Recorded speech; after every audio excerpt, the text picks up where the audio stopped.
دیکھ لو یہ بھی لکھ رہے ہیں کہ ابو بکر صدیق نے باغ دے دیا اور حضرت صدیق کو مجرم بھی پھر ٹھہرا رہے ہیں. یہ کیا ظلم ہے؟ اسی طرح دربار خلافت، پھر اس میں خطبہ، یہ سب رافضیوں کی اختراع ہے. اس کا صدق اور صفا کے ساتھ کوئی تعلق نہیں، سچائی کے ساتھ کوئی تعلق نہیں ہے. تو اس کو، اس لفظ کو لینا اور استعمال کر دینا ہے.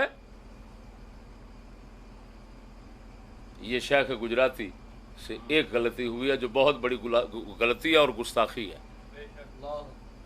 دوسری بات، حضرت کا یہ کہہ دینا اللہ اکبر کہ بی بی پاک ایسے مسائل میں کب اجتہاد کرتی تھی. استغفر اللہ ربی. اگر بی بی پاک مجتہد نہیں سمجھتے تو ایسے اس مسئلے میں تو نعوذ باللہ من ذالک، پھر بی بی پاک کو کیا کہو گے؟ ان سے کفر ہوا کہ جان بوجھ کر بغیر اجتہاد کے باپ کی حدیث چھوڑ دی.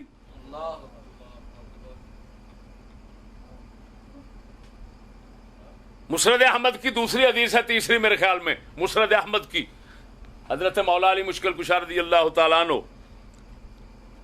جب بھی کسی سے حدیث سنتے تھے، دعویٰ کرتا تھا کہ میں نے رسول سے سنی ہے یہ حدیث.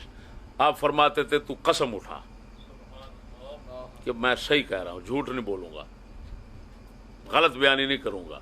قسم لیتے تھے تب حدیث مانتے تھے. لیکن صدیق اکبر سے جب حدیث سنتے تھے تو آپ ان سے قسم نہیں لیتے تھے. شوہر جو مولا علی ہیں، اہل بیت کے سردار ہیں، صحیح حدیث سے ثابت ہے. مجمع الزوائد کے اندر اگر کوئی دیکھنا چاہے تو سیدہ خاتون اور مولا علی کا آپس میں خوش مزاجی کے ساتھ یہ اختلاف ہو گیا. حضور سے پوچھتے ہیں محبت حضور صلی اللہ علیہ وسلم پیار سب سے زیادہ میں سے کس سے کرتے ہیں؟ حضور تشریف لائے. سیدہ خاتون مولا علی سرکار نے عرض کی. حضور نے فرمایا بیٹی، جہاں تک رقت قلب، دل کی نرمی اور کش ہے ہوتی ہے، وہ تو تیرے لیے زیادہ ہے جس کو شفقت کہتے ہیں. لیکن دل میں عزت جو ہے نا، عزت کے ساتھ جو محبت ہوتی ہے وہ علی کی تیرے لیے محبت ہے رقت قلب کے ساتھ، اس کے لیے محبت، یہ اس کی عزت میرے دل میں زیادہ ہے، تیرے ساتھ شفقت زیادہ ہے. یہ صاف بتا رہا ہے کہ مولا علی رضی اللہ تعالیٰ عنہ کو حضور کیا مقام دیتے تھے. بات کو سمجھنا. تو مولا علی مشکل کشا رضی اللہ تعالیٰ عنہ صدیق اکبر کے سے قسم نہیں لیتے اور سے لیتے حدیث سنتے وقت. یار سیدہ پاک کو، بات کو سمجھنا، جب انہوں نے حدیث سنائی تو جب صدیق کی زبان پہ علی اتنا اعتماد کرتے ہیں تو سیدہ کیوں نہ کریں؟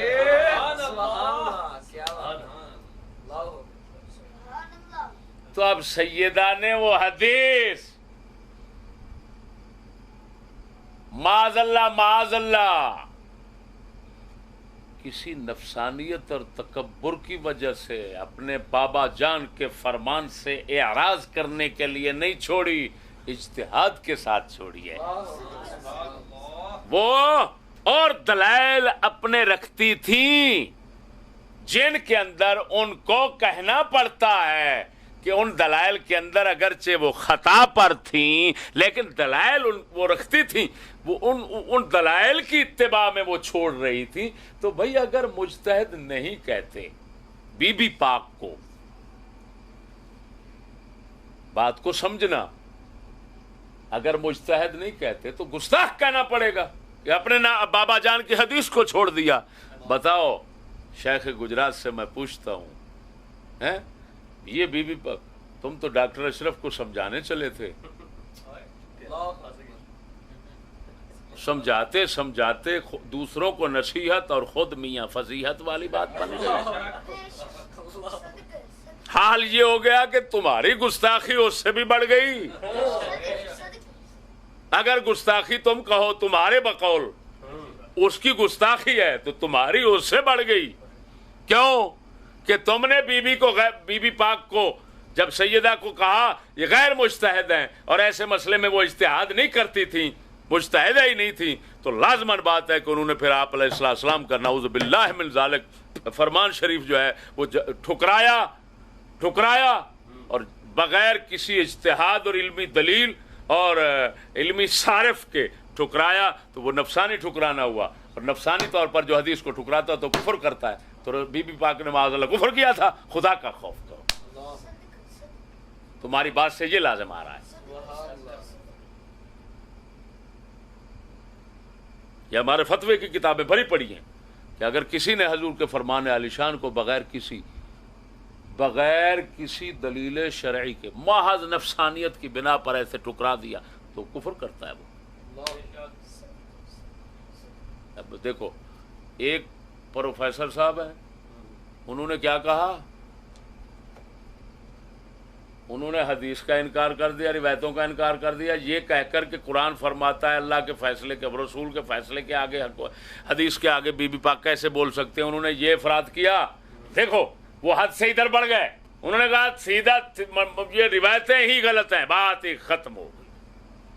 اور یہ حضرت اٹھے تو انہوں نے کہا نہیں، بی بی پاک مجتہد ہی نہیں ہے۔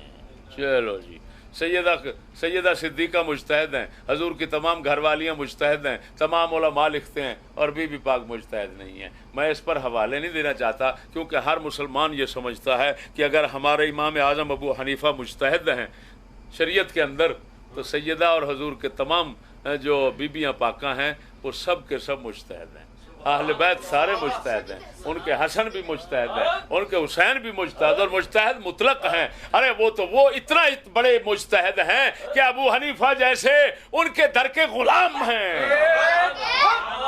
خدا کا خوف کرو یار، کیا کہاں بیٹھ کر بولتے ہو یار۔ پھر اس شیخ نے اور بھی رنگ چڑھائے اور مزید رنگ چڑھایا۔ عصمت کا معنی بیان کرتے ہوئے، حفاظت کا معنی بیان کرتے ہوئے حضرت کہتے ہیں اللہ تعالیٰ پھر چادر تان کر ان کو صاف کر دیتا ہے۔ پھر آگے کہا کبھی رجوع کروا لیتا ہے۔ اس پر میں بولتا اس وجہ سے نہیں ہوں کہ ڈاکٹر اشرف نے اس پر خوب کلام کیا اور اس کا رد کیا۔ اس نے کہا حضرت جی آپ مجھے تو آپ یہ کہنا چاہتے تھے، ثابت کرنا چاہتے تھے گستاخ، آپ کا یہ حال ہے، آپ نے مجھ سے بھی بڑا دعویٰ کر دیا، پھر کیا بنے گا؟ اس کا جواب اس سے نہیں آ رہا، تو مجھے زیادہ کلام کرنے کی کوئی حاجت نہیں ہے اس پر، لیکن بس اتنا ہی تنبیہ کافی ہے نا، مثالیں دے رہا ہوں کہ سب کی غلطیاں ہیں، سب کی غلطیاں ہیں۔ کیا بول رہے ہیں؟ اللہ اکبر و کبیرہ۔ اور سنیے اب ایک اور ہے، وہ بیچارہ علمی معذور، اس نے نصیحت شروع کر دی، علمی معذور نے نصیحت شروع کر دی۔ اس نے کہا بھائی یہ حضور کا مسئلہ ہے، ادھر اہل بیت یہ ادھر تو بولنا ہی نہیں چاہیے، بس حضور کے پیشاب تک رہنا چاہیے۔ عجیب بات ہے بھی تیری نصیحت کی، تمہیں اتنا پتہ نہیں ہے، لوگ قائد سمجھتے ہیں، کیا سمجھتے ہیں، اور حالت یہ ہے کہ اتنا پتہ نہیں ہے کہ اگر کوئی مقام نازک ہو، شان ایسی ہو کہ جہاں پر بولنا جو ہے وہ محل خطر ہو، او بھائی تو وہاں پر کب خاموش رہا جاتا ہے؟ جب بلا ضرورت ہو، اور اگر ضرورت ہو رد مخالفین، اہل سنت کے مخالفین کا رد مقصود ہو، یا تعلیم و تدریس مقصود ہو، یا ذکر آثار اور ذکر نص مقصود ہو، تو وہاں پر بولنا پڑتا ہے اور ذکر کرنا پڑتا ہے، وہاں پر کلام کرنا پڑتا ہے۔ علماء اس کی تصریح فرماتے ہیں، ہر بندہ جانتا ہے کہ یہ نہیں کہ مخالف جڑا ہے وہ شانہ دے خلاف بولی جاوے اور تسی آکھو اسی جواب نہیں دیندے، کیوں؟ آکھے مسئلہ شان دا خطرہ بڑا ہے، سانو تے سرکار دے پیشاب تک ہی رہنا چاہیے۔ لے کوئی ہے گل کرنے والی؟ یہو جی نصیحت میرے خیال دے کاش کے بزرگ دے منہ چوں نہ نکل دی کہ وہ چنگا سی، اس نصیحت نہیں پٹھا با دینا۔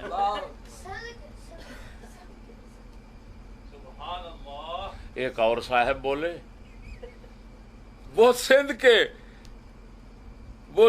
کے علاقے کے آپ ایک چمن ہیں، ان کو کہتے ہیں چمن صاحب. تو چمن صاحب نے او ہو جو گل کھلائے ہیں کمال ہے، وہ بھی بے مثال گل ہیں. آپ نے کبھی کائنات کے اندر کسی بھی علمی باغ کے اندر جو ہے وہ ایسے گل کھلتے ہوئے آپ نے نہیں دیکھے ہوں. حضرت نے کون سا چمن گل کھلایا؟ ڈاکٹر اشرف پہ اعتراض کرتے ہوئے آپ کہتے ہیں عصمت اور حفاظت کے فرق کا پتہ ہے تمہیں؟ عصمت اور حفاظت میں فرق کیا ہے؟ عصمت یہ ہے کہ بندہ گناہ کا ارادہ تو کرے لیکن اللہ گناہ کو پیدا نہ کرے. حفاظت یہ ہے کہ بندہ گناہ کا ارادہ کرے لیکن اللہ تعالیٰ پیدا کرے یا نہ کرے، یہ اس کو پیدا کر بھی سکتا ہے. یہ میں نے اپنے گناہگار آنکھوں سے اس کا لکھا ہوا ہے خط، پتہ نہیں کتنا اس نے پنڈی کا ایک ہے قریشی اس کے متعلق میں نے سنا ہے کہ اس نے کہا کہ بس چمن صاحب نے اخیر کر دی. بس میں نے سن کر میں نے ان کی تائید کر دی اور ڈاکٹر کو کہہ دیا، انہوں کو ساخی کیا. اللہ اکبر و کبیرہ. افسوس ہے یار، کہاں چلا گیا علم یار. ایمان سے کہتا ہوں، بزرگ سچ فرماتے ہیں کہ جب تک کسی فقیر کی دعا ساتھ نہیں دیتی اللہ کی توفیق بھی شامل حال نہیں ہوتی.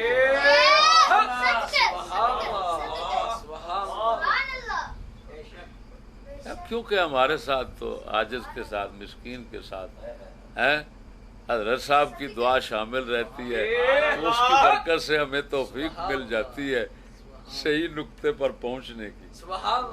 اب اس حضرت سے ہم پوچھ، حضرت صاحب نبیوں کو معصوم ثابت کر رہے تھے.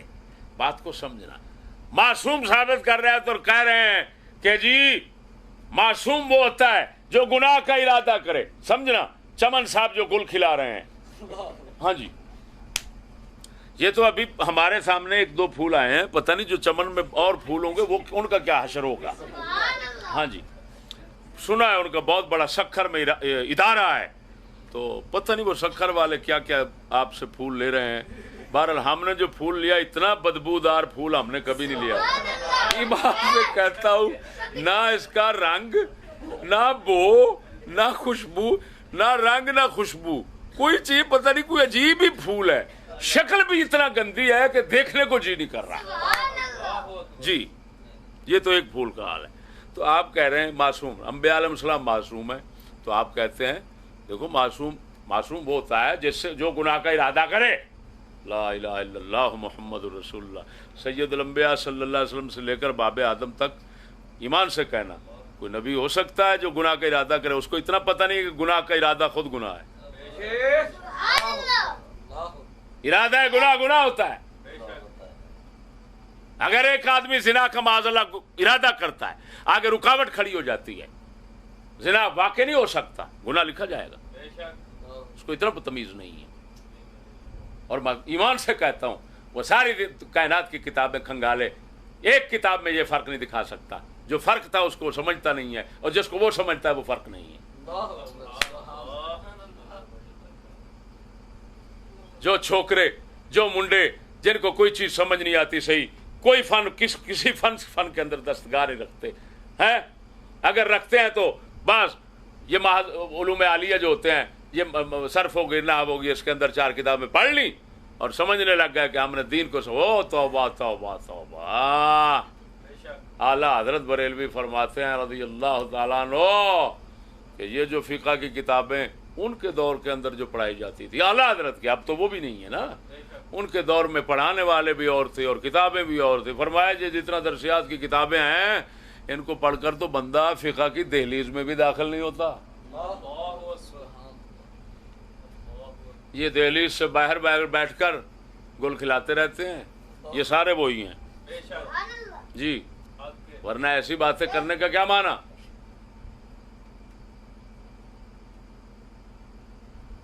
یہ آپ کے سامنے چند نمونے میں نے رکھے ہیں. باقی لوگ ایسے ہیں کہ ان کا بولنا جو ہے وہ اگرچہ وہ بول رہے ہیں لیکن ان کی کوئی حیثیت نہیں ہے.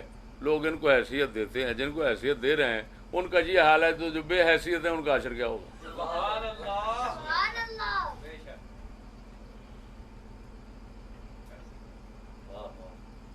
باقی الحمدللہ اللہ تعالیٰ کے فضل سے ہم نے تاجدار گولڑا کی جو تصفیہ ہے اس کے کلام سے وقوع کو بھی ثابت کیا ہے, اور وہ سب کچھ ہم نے چڑھا دیا ہے. وہ ہمارے بیانات نیٹ پہ موجود ہیں, کوئی سننا چاہے. لیکن ہم نے اپنے موضوع کو صحیح جو بیان کرنا تھا وہ کر دیا ہے. مسئلہ خطا میں سب کی غلطیاں. اللہ جل شانہ ہمیں صدق و صفا پہ قائم رکھے.